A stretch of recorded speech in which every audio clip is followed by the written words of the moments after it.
नमस्कार, मेरा नाम है अंकित मिश्रा। आप देख रहे हैं बेस इंफ्रा का यूट्यूब चैनल। पॉडकास्ट की अगली सीरीज में जय तिवारी सर के साथ हम सारे क्वेश्चन फिर से कंपाइल कर आ चुके हैं। अगर आपके भी कुछ और क्वेश्चन है, प्रॉपर्टी बाइंग सेलिंग तो हम हमेशा करते रहते हैं, आपको प्रोजेक्ट दिखाते रहते हैं, रीसेल बताते रहते हैं। उसके अलावा जितने भी अथॉरिटी से रिलेटेड, अप्रूवल से रिलेटेड, बाकी चीजों से रिलेटेड जो क्वेश्चन होते हैं वो हम इस पॉडकास्ट में कवर करते रहते हैं। तो अगर आपके ऐसे और सवाल हैं तो नीचे कमेंट में डाल दीजिएगा।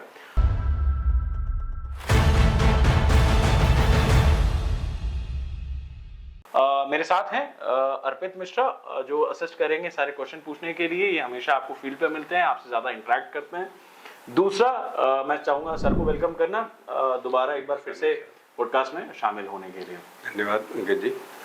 सबसे पहले आज पहले ही क्वेश्चन से मैं शुरुआत कर देता हूँ कि एक शब्द हम लोग बार बार सुनते हैं, म्यूटेशन। तो ये म्यूटेशन क्या है और इसके सराउंडिंग में इसका कैसे पता लगाएं और क्या क्या इसमें कवर होता है, तो इसके बारे में थोड़ा सा व्यूअर्स को जानकारी। जी बिल्कुल अंकित जी, म्यूटेशन के बारे में आपने पूछा, ये बहुत अच्छा सवाल है क्योंकि काफ़ी लोगों का ये सवाल है म्यूटेशन के बारे में, लोग कंफ्यूज रहते हैं। म्यूटेशन का अगर बात करें हिंदी में तो इसका हिंदी में कहते हैं नामांतरण। नामांतरण का मतलब हुआ कि हमारे प्राधिकरण के अभिलेखों में या आवास विकास के अभिलेखों में जो नाम पहले से किसी स्वामी का चढ़ा है, भूस्वामी का, उस नाम को काटकर खरीदने वाले दूसरे व्यक्ति का नाम जो चढ़ता है, उस क्रिया को म्यूटेशन या नामांतरण कहते हैं। अब इसकी आवश्यकता अलग अलग होती है। अगर लीज का प्लॉट है तो लीज प्लॉट के लिए पहले म्यूटेशन के चार्जेज अलग हैं, लीज वाले प्लॉट का लीज में ही पहले म्यूटेशन होगा, और अगर फ्री होल्ड प्लॉट है तो फ्री होल्ड प्रॉपर्टी का फ्री होल्ड में ही म्यूटेशन होगा। ये प्रक्रिया, दोनों के चार्जेज अलग है। लीज वाले प्लॉट का चार्ज अलग है और फ्री होल्ड वाले प्लॉट का म्यूटेशन कराने का चार्ज अलग है। सर, इसी से एक फॉलोइंग क्वेश्चन है, जो अभी आपने म्यूटेशन वाली बात कही, आपने दो शब्दों का और प्रयोग किया, फ्री होल्ड और लीज। तो हमारे व्यूअर्स को ये भी समझाइए कि फ्री होल्ड कौन कौन सी जमीनें हैं लखनऊ में, अगर क्योंकि हम लखनऊ में ज्यादा काम करते हैं, तो लखनऊ में कैसे पता करें। पहले तो इसका मतलब क्या होता है कि फ्री होल्ड का मतलब क्या होता है, लीज का मतलब क्या होता है, और जब हम जमीन ले रहे हैं तो कैसे पता करें कि ये फ्री होल्ड है, लीज होल्ड है, या किस तरीके की जमीन है। देखिए अंकित जी, जो फ्री होल्ड और लीज होल्ड का कॉन्सेप्ट है वो गवर्नमेंट से बेची हुई योजनाओं के अंतर्गत बात हो रही है। सरकार जब देश आज़ाद हुआ था उसके बाद प्रॉपर्टी में ज़्यादा नियम नहीं बने थे, तो पहले राउंड में ये हुआ था कि जो भी सरकारी संपत्तियां बेची जाएंगी, चाहे प्लॉट हो या लीज कुछ और प्रॉपर्टीज़ हो, तो उनको लीज पे दिए जाने का ही प्रोविजन किया गया था। उसके बाद धीरे धीरे लीज पे चलता रहा। कुछ प्रॉपर्टी 90 साल के लीज पे बेची गई, कुछ प्रॉपर्टी उसके बाद 30 साल के लीज पे बेची गई, कुछ 99 ईयर्स के लीज पे बेची गई। लेकिन जो प्रॉपर्टीज़ पहले लीज पे थी उनको फ्री होल्ड करने की प्रक्रिया अभी भी चालू है और वो हमेशा रहेगी, क्योंकि जो संपत्ति है लीज पे उनको फ्री होल्ड, जब तक वो सारी प्रॉपर्टी फ्री होल्ड नहीं हो जा रही, फ्री होल्ड करने की प्रक्रिया चलती रहेगी। अब बात करते हैं अगर प्राइवेट प्रॉपर्टी की, तो प्राइवेट प्रॉपर्टी में लीज और फ्री होल्ड का कोई कॉन्सेप्ट नहीं है। बेचने वाले ने आपके नाम रजिस्ट्री कर दी, आपके नाम पूरा as it is ownership transfer हो गई, तो वहाँ लीज और फ्री होल्ड का कोई मतलब नहीं है। ये केवल सरकारी संपत्ति के लिए है। तो अभी इससे जुड़ा हुआ सर एक और क्वेश्चन कि फ्री होल्ड प्रॉपर्टी जैसे किसी के पास है और वो 24 मीटर या 20 मीटर या जो है 18 मीटर रोड पे आ रही है, तो अगर रेजिडेंशियल लैंड है तो उसको कमर्शियल में कन्वर्ट करवाने के क्या क्या डॉक्यूमेंट रिक्वायर्ड होते हैं, अब उसका प्रोसेस क्या है? देखिए, अगर हमारी कोई प्रॉपर्टी कितनी भी चौड़ी सड़क पे है, इससे कोई मतलब नहीं है रेजिडेंशियल या कॉमर्शियल से। उसका अगर लेआउट पास है प्राधिकरण से, अगर प्राइवेट बिल्डर ने कोई टाउनशिप पास करा ली है या किसी का लेआउट पास करा के प्लॉट बेचे हैं, या प्राधिकरण की अपनी योजना है, एलडीए की या हाउसिंग बोर्ड की अपनी योजना है, तो उन योजनाओं में या प्राइवेट बिल्डर द्वारा पास कराई गई टाउनशिप में या लेआउट के अंतर्गत जो भूपयोग एक बार निर्धारित हो गया, वो बदलने का कोई प्रोविजन नहीं है, वो नहीं बदला जा सकता, ऐसा कोई प्रोविजन नहीं है। रेजिडेंशियल को कॉमर्शियल में या कॉमर्शियल को भी रेजिडेंशियल में किए जाने का कोई प्रावधान नहीं है। जो एक बार लेआउट पास हो गया, जो योजना पास हो गई, वो लॉक हो गई, उसमें सर लेकिन अभी जैसे एक अधिनियम बीच में लाया गया था, कोई ऐसा रेगुलेशन लाया गया था, जैसे हम लोग देखते हैं भूतनाथ में सारी एक तरफ से कमर्शियल हैं, जैसे पत्रकारपुरम पे आपने भी देखा होगा एक, और जितने लखनऊ की ऑडियंस है उन्होंने भी गौर किया होगा कि पहले वो सारे जो है घर थे, अब धीरे धीरे करके वो कह रहे कि चेंज उनको रेसिडेंशियल से कमर्शियल में चेंज करा के और लाइन से सारी दुकानें बन गई हैं।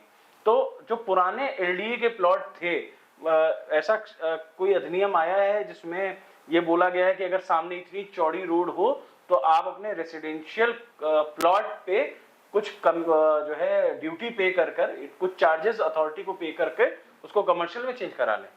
देखिए, जैसे पत्रकारपुरम की बात आपने करी है, भूतनाथ की बात करी, इंदिरा नगर पूरी योजना है आवास विकास की, तो ये स्वीकृत योजनाएं हैं, इनके अंदर ऐसा कोई प्रोविजन नहीं है। हाँ, कुछ समय के लिए जब समाजवादी पार्टी की सरकार थी तो एक शासनादेश आया था जिसमें कुछ शुल्क लेके रेजिडेंशियल को कॉमर्शियल करने का प्रोविजन था, लेकिन वो एक लिमिटेड समय अवधि के लिए शासनादेश लागू था। इस समय कोई शासनादेश इस तरह पूरे यूपी में लागू नहीं है। इस तरह का कोई प्रोविजन नहीं है, वो लिमिटेड समय के लिए था और 1-2 प्रॉपर्टी ही पूरी यूपी में हो पाई थी। अब उसके बाद उसको भी खत्म कर दिया गया था सरकार ने। इस समय कोई लागू नहीं। अब कोई भी जो प्लान्ड पहले से रेसिडेंशियल है वो कमर्शियल में चेंज नहीं हो सकता, कितनी भी बड़ी रोड, बिल्कुल, कितनी भी बड़ी रोड पे हो या कितनी भी प्लॉट एरिया की प्रॉपर्टी हो।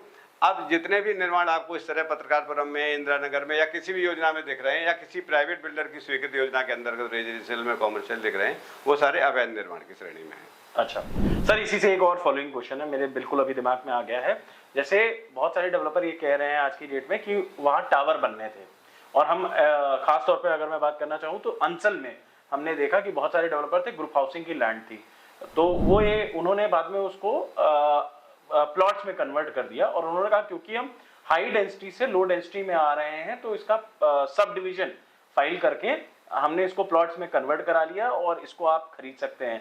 क्या सब डिवीजन, क्या नियम है, क्या इस तरीके की चीजें की जा सकती हैं, और हाई डेंसिटी से लो डेंसिटी में आने में इसमें नियम का कहीं कोई उल्लंघन, या आगे जाकर कोई ऐसे सब डिवाइडेड प्लॉट खरीद रहा है, इस तरीके की चीजें खरीद रहा है, तो उस कस्टमर को कोई दिक्कत तो नहीं है? बिल्कुल नहीं है। देखिए, जैसे सुशांत गोल्ड सिटी है या इसी तरह की कोई और भी प्राइवेट टाउनशिप है, उसके अंदर अलग अलग यूज के प्लॉट्स डिसाइड हो जाते हैं। जैसे ग्रुप हाउसिंग का प्लॉट अलग है, प्लॉटिंग अलग है।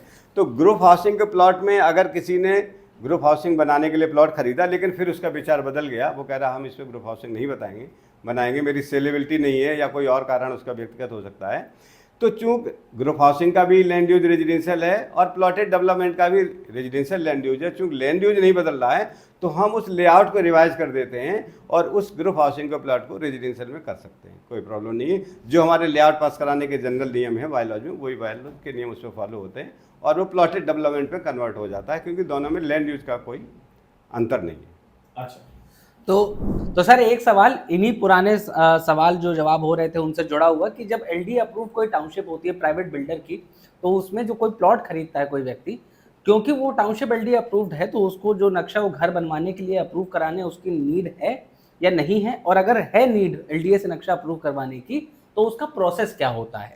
बहुत अच्छा सवाल है। देखिए, इसमें 2 परिस्थितियां बनती हैं। अगर उस टाउनशिप पास कराने वाले बिल्डर ने अपने प्लॉट्स पे टाइप डिजाइन भी साथ में पास करा रखी है कि मकान बनाने की अनुमति भी ले रखी है, तो प्लॉट बेचते समय वो प्लॉट होल्डर को अपने अप्रूव्ड जो उसकी टाइप डिजाइन है उसका भी नक्शा दे देगा, और वो पहले से अप्रूव्ड होता है, उसके सारे चार्जेस नक्शा पास करते समय जमा हो जाते हैं। बस इसी में एक फॉलोइंग क्वेश्चन, आप कंटिन्यू करिएगा इसको, क्योंकि ये फिर नहीं तो स्किप हो जाता। प्लॉट वो जब नक्शा पास कराने जा रहा है, तो नक्शा पास कराते समय प्लॉट अगर वो पास कराता है वर्सेस आपने कहा कि अगर वो उस पे विला का नक्शा पास करा रहे हैं, मतलब टाइप देकर कि हम ये भूमि का कंस्ट्रक्शन इस भूमि पे इन प्लॉटों पर, ठीक है ना, इस तरीके का कंस्ट्रक्शन करवाएंगे या कोई जो आएगा वो करवा सकता है, दोनों के शुल्कों में अंतर है कि बिल्डर क्यों नहीं कराते हैं जनरली? फिर ये देखिए, ये बिल्डर की अपनी चॉइस है, कॉस्टिंग पे अंतर पड़ता है। कॉस्टिंग में अंतर है, वो बना के देना चाह रहा है, इतने दिनों तक रिटेन करेगा अपनी योजना को या नहीं करेगा, या प्लॉट बेच के फ्री होना चाह रहा, शुल्क जमा होते हैं उसमें भी, ये उसकी चॉइस है। इसमें कोई सरकार का कोई नियम आड़े नहीं आता है, चाहे तो करा ले, ना चाहे तो जो प्लॉट होल्डर प्लॉट खरीदेगा वो। फिर डेवलपर इसीलिए नहीं कराते होंगे क्योंकि उनको खाली प्लॉट कराना सस्ता पड़ता है, तो उस पर विला का लेआउट क्यों ही हो पास कराएं, वो छोड़ देते हैं। और दूसरा एक रीजन ये भी है कि आज उन्होंने एक तरीके का नक्शा पास करा लिया, अब कल को जो रहने आ रहा है उसको उस तरीके का नक्शा नहीं पसंद है, तो फिर वो दोबारा से चेंज कराने जाना पड़ेगा। तो इससे बढ़िया क्यों ही करवाए, जो आदमी ने प्लॉट ले रहा है वही करवाए। बिल्कुल तो ये बट नक्शा लेना जरूरी होता है, उसमें अप्रूवल जरूरी, नक्शा लेना जरूरी है। अगर टाइप डिजाइन पास है तो उस टाइप डिजाइन से बनाना चाहे तो बना सकता है, अगर चेंज करके बनाना चाह रहा है तो उसको अपना नक्शा पास कराना पड़ेगा और उसके शुल्क दोबारा से जमा कराने पड़ेंगे। प्रोसेस क्या होता है? देखिए, अगर किसी प्लॉट पे कोई नक्शा पास कराना है, चाहे प्लॉट कितना भी छोटा हो, उसका एरिया कितना भी हो, सड़क की चौड़ाई कितनी भी हो, उससे कोई मतलब नहीं है।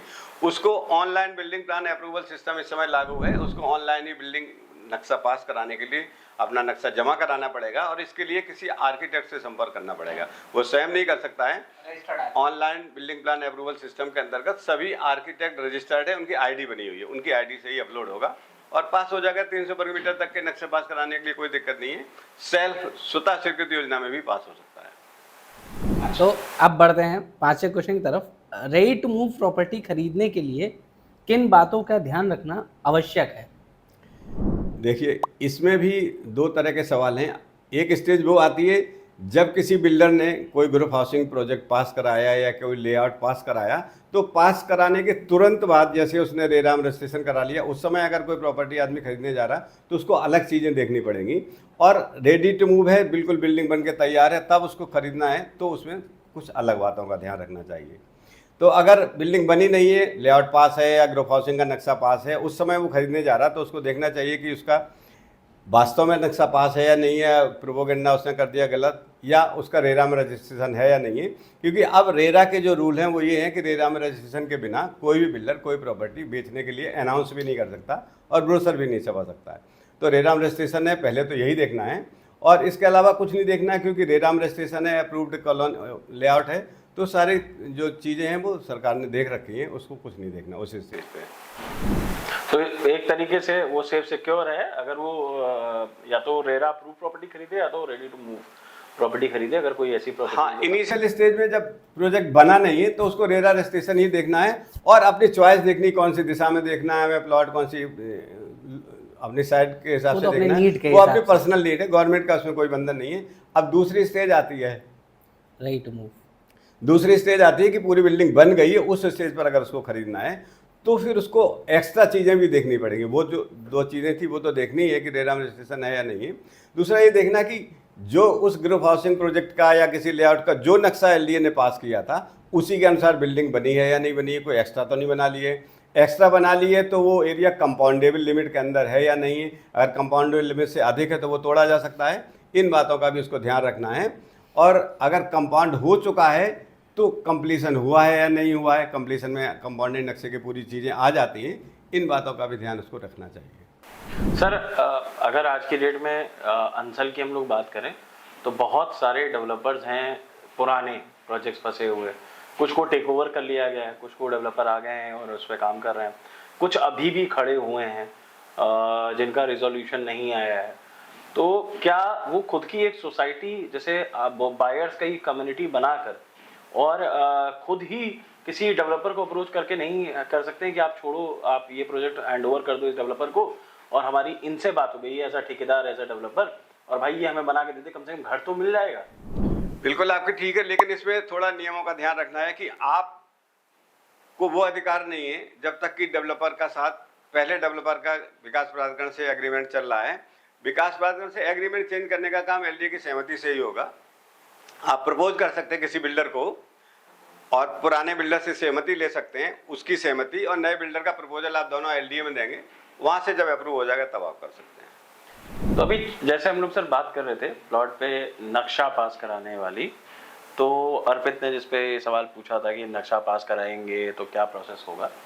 मान लीजिए कोई नक्शा पास कराता है, अब हमने बहुत सारे कंस्ट्रक्शन देखे हैं शहर के अंदर जहाँ पे नक्शा पास हुआ है बट उसके हिसाब से जैसे सेटबैक छोड़े जाते हैं, वो सेटबैक आदमी छोड़ना नहीं चाहता, ज़मीन का पूरी तरीके से यूज़ करना चाहता है तो वो सेटबैक नहीं छोड़ रहा है। तो इसको लेकर क्या मतलब बेसिक नियम क्या है? मान लीजिए, अच्छा एक क्वेश्चन ये हो गया, दूसरा क्वेश्चन ये होगा, कई बार ये बोला जाता है जिला पंचायत के कुछ लोग जो बाहर प्लॉट बेच रहे हैं, आपने भी शायद सुना हो, तो प्लॉट ऐसे बेचते हैं, कहते हैं कि हमारा प्रोजेक्ट जिला पंचायत से अप्रूव है, एलडीए जब भी यहाँ आएगा तो हम एलडीए के मानक से काम कर रहे हैं और हम एलडीए से इसको अप्रूव करा लेंगे। ये बातें कितनी सच्ची हैं?